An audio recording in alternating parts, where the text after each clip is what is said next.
আসসালামু আলাইকুম। আজকে আমরা একটি সুন্দর কবিতা পড়ব। কবিতার নাম হচ্ছে পালকির গান, আর লিখেছেন সতেন্দ্রনাথ দত্ত। আর এই কবিতাটি হচ্ছে চতুর্থ শ্রেণীর বাংলা বইতে রয়েছে।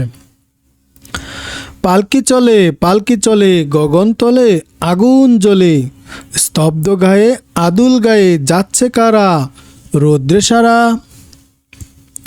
ময়রা মুদি চক্ষু মুদি পটায় বসে, ঢুলছে কষে দুধের চাছি, শুচ্ছে মাছি উড়ছে কতক ভন ভনিয়ে, আসছে কারা হন হনিয়ে।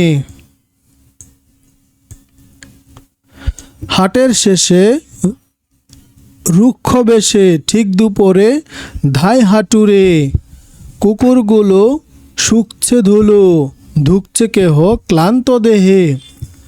গঙ্গা ফড়িং লাফিয়ে চলে, বাঁধের দিকে সূর্য ঢলে। পালকি চলে রে অঙ্গ ঢলে রে, আর দেরি কত, আর কত দূর। তো এই ছিল পালকি চলে কবিতার। তো জেনে নিই এটার সারমর্মটি। পালকির বেহারারা পালকি কাঁধে নিয়ে এক জায়গা থেকে অন্য জায়গায় যায়। চলার পথে পা মেলাতে তারা তালে তালে গান গাইছে। এই গানের কথায় গ্রাম বাংলার চলমান জীবনের ছবি এটার মধ্যে ফুটে উঠেছে। তো তোমাদের সকলকে অসংখ্য ধন্যবাদ। তোমরা এই পালকি চলে কবিতাটি শুনলে।